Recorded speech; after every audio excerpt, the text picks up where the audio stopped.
आप सभी का अभिवादन।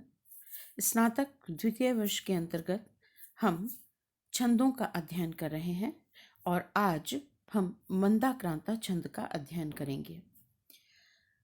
मंदाक्रांता छंद कालिदास का प्रिय छंद है। यद्यपि अभिज्ञान शाकुंतलम में मंदाक्रांता छंद का बहुत अधिक प्रयोग नहीं किया गया है, लेकिन हम कालिदास का प्रिय छंद इसलिए कह सकते हैं क्योंकि अपने खंड काव्य मेघदूतम में कालिदास ने केवल मंदाक्रांता छंद का ही प्रयोग किया है।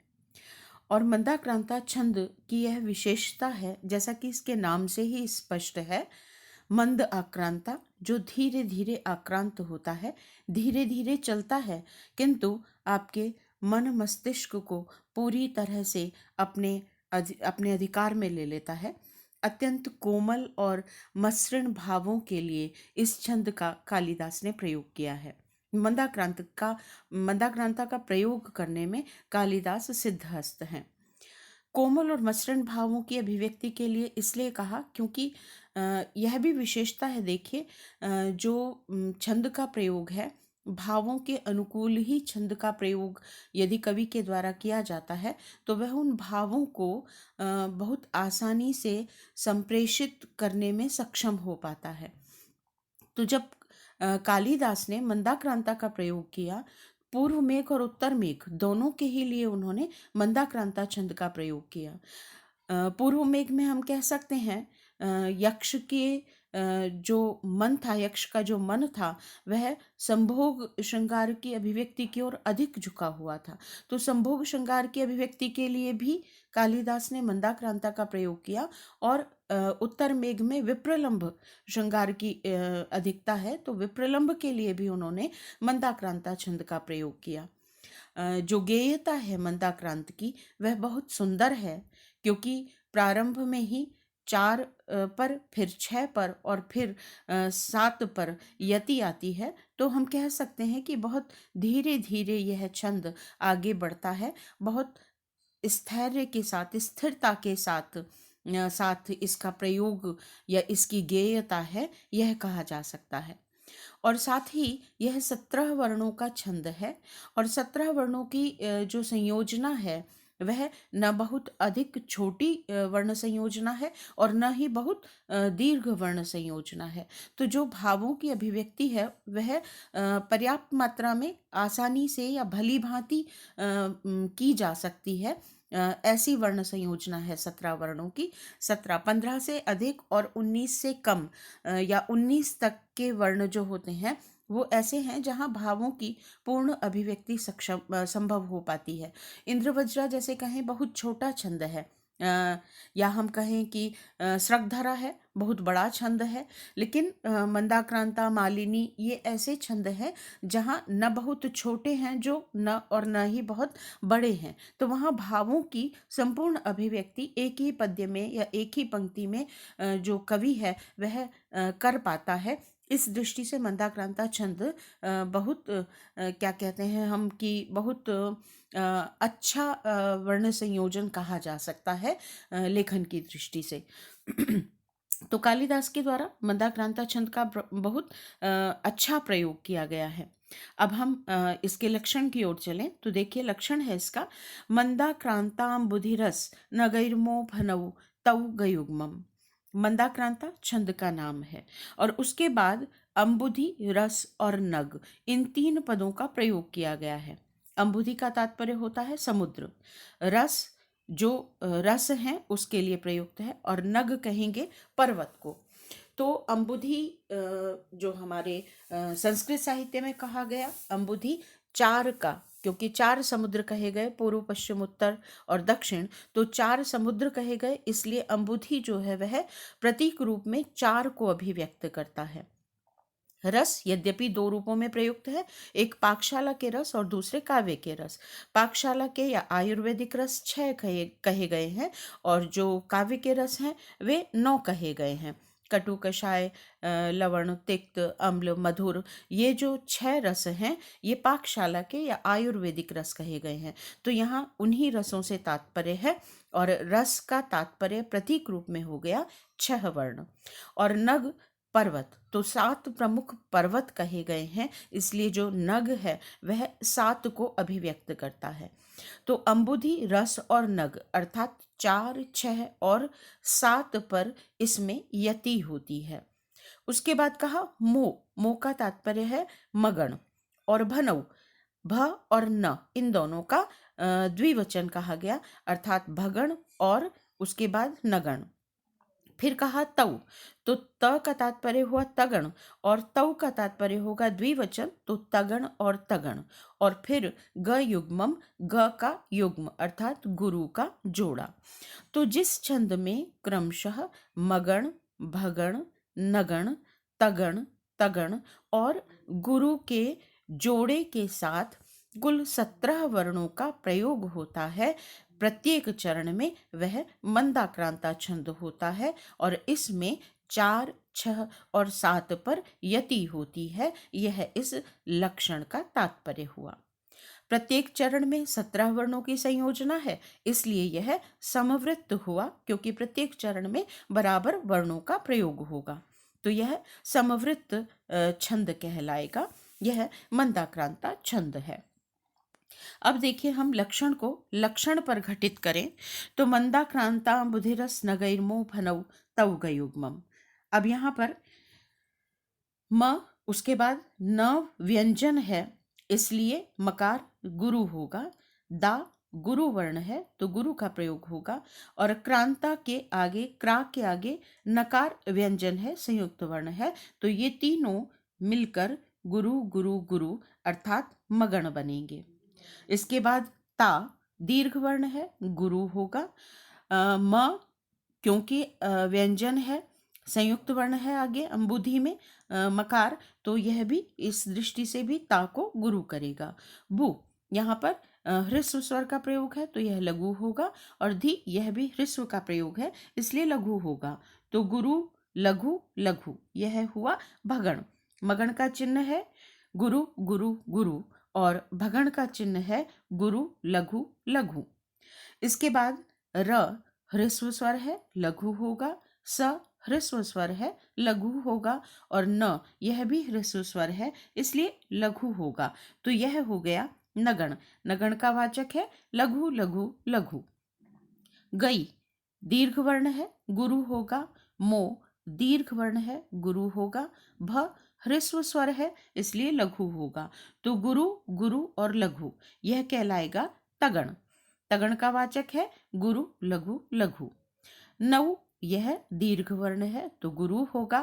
तौ दीर्घ वर्ण है, दीर्घ स्वर है इसलिए गुरु होगा। और ग ह्रस्व स्वर मिला हुआ है इसलिए लघु होगा। तो गुरु गुरु लघु यह पुनः तगण हुआ।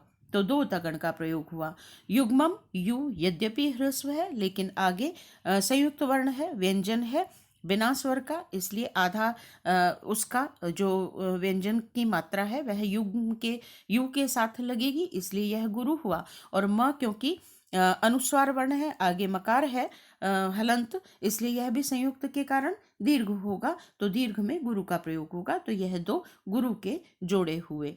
तो क्रमशः मगण, भगण, नगण, तगण, तगण और 2 गुरु का यहाँ पर प्रयोग हुआ है, इसलिए हम कह सकते हैं यह छंद मंदाक्रांता छंद है। और इस दृष्टि से लक्षण छंद पर पूर्णतः घटित होता है।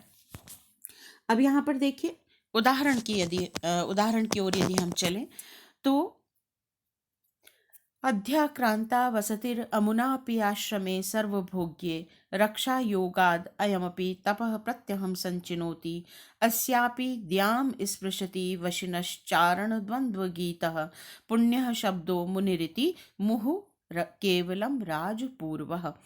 यहाँ पर जो राजा है और जो मुनि है उन दोनों का एक तरह से श्लेष अलंकार के माध्यम से यहाँ पर कहा गया है कि दोनों बिल्कुल समान होते हैं। केवल राजा जो है उसके पूर्व में राजपद का प्रयोग होता है और वह राजर्षि हो जाता है, और मुनि को हम ऋषि या महर्षि कहते हैं। तो दोनों बिल्कुल समान रूप में यहाँ पर अभिव्यक्त किए गए हैं।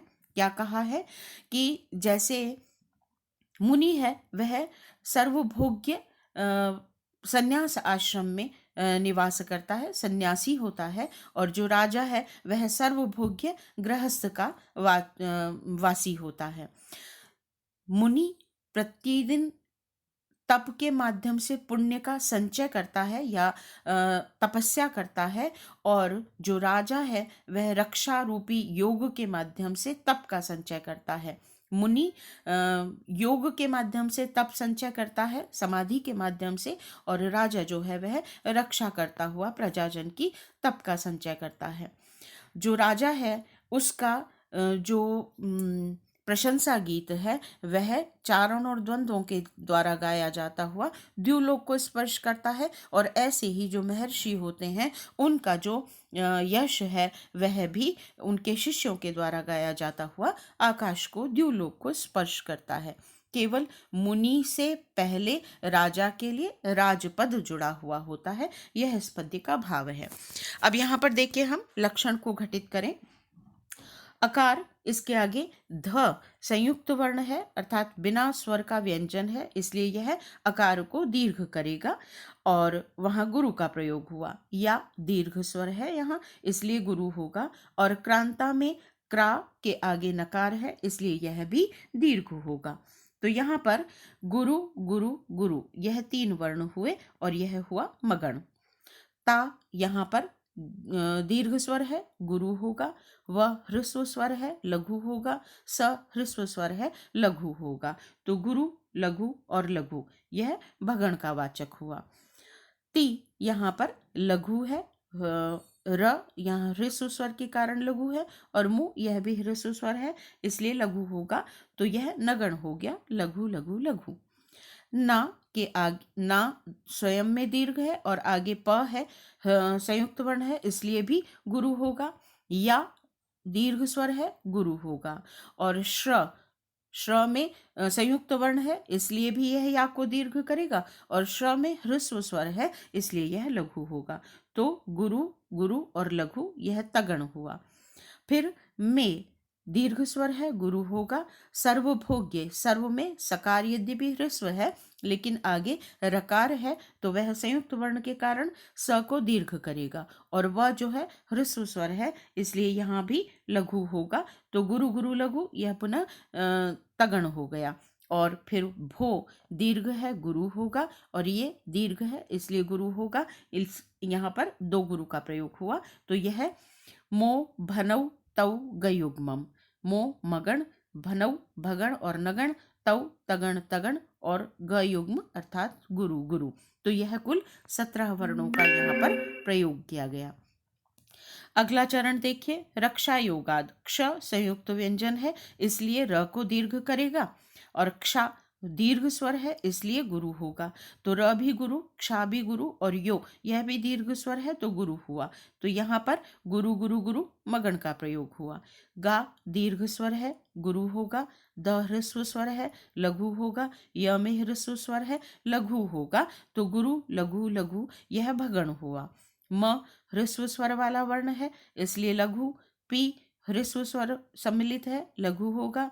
तकार ह्रस्व स्वर से युक्त है, इसलिए लघु होगा। तो लघु लघु लघु यह नगण हुआ।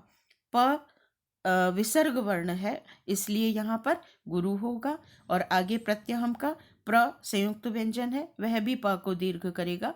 प्रत्यहम में प ह्रस्व स्वर से युक्त है, इसलिए लघु होगा। लेकिन आगे तकार जो है वह संयुक्त व्यंजन है, संयुक्त वर्ण है, संयुक्त व्यंजन है, इसलिए यह गुरु करेगा प्र को। और यह ह्रस्व है, इसलिए लघु होगा। तो गुरु गुरु लघु यह तगण हुआ।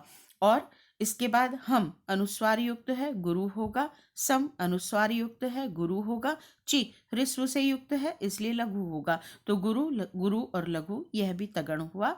और उसके बाद में ची ह्रस्व है, इसलिए लघु होगा। और नो गुरु है, दीर्घ होगा। ती यद्यपि ह्रस्व है लेकिन अंतिम वर्ण है, इसलिए हम आवश्यकता अनुसार उसे गुरु कर सकते हैं, तो दो गुरु का प्रयोग हुआ।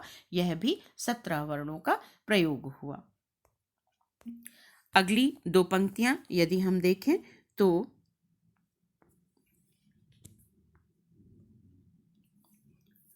अस्यापि, अ के आगे सकार है, यह अकार को गुरु करेगा। या दीर्घ स्वर से युक्त है, गुरु होगा। पी यद्यपि ह्रस्व है लेकिन द्याम का जो दकार है संयुक्त होने के कारण वह पी को दीर्घ करेगा, तो गुरु गुरु गुरु।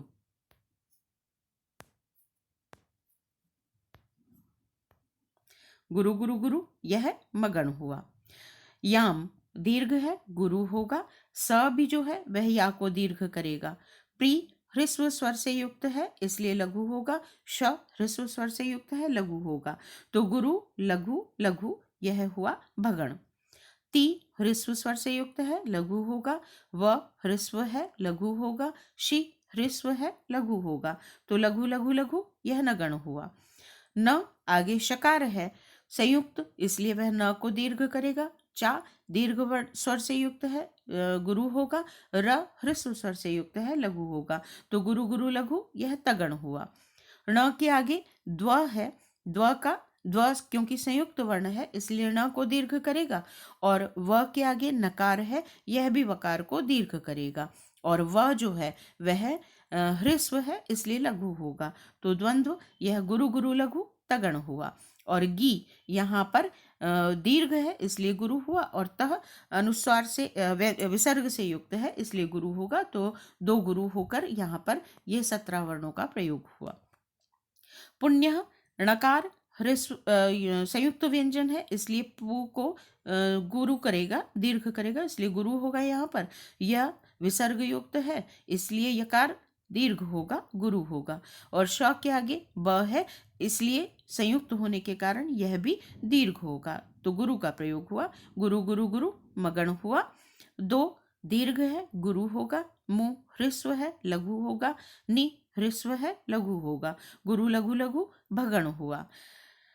रि ह्रस्व लघु, ति ह्रस्व लघु, मु ह्रस्व लघु, ये लघु लघु लघु नगण हुए। हु विसर्ग युक्त है, दीर्घ होगा। के दीर्घ है, गुरु होगा। व ह्रस्व है, लघु होगा, तो गुरु गुरु लघु तगण हुआ। लम अनुस्वार युक्त है, गुरु हुआ। राज दीर्घ है, गुरु हुआ। ज ह्रस्व है, लघु हुआ, गुरु गुरु लघु यह भी तगण हुआ। और पु दीर्घ है, गुरु होगा, और रकार के कारण भी दीर्घ होगा, और वह विसर्ग युक्त है इसलिए गुरु होगा, तो दो गुरु यहाँ पर ये प्रयुक्त हुए। और इस तरह से इसके प्रत्येक चरण में 17 वर्णों की संयोजना हुई, और यह इस दृष्टि से मंदाक्रांता छंद होता है। कालिदास ने मंदाक्रांता छंद का बहुत सुंदर प्रयोग किया है, तो आप इसके लक्षण को और इसके उदाहरण को स्मरण कीजिए, याद कीजिए, और मंदाक्रांता छंद को सिद्धहस्त कीजिए। आज के लिए इतना ही। धन्यवाद।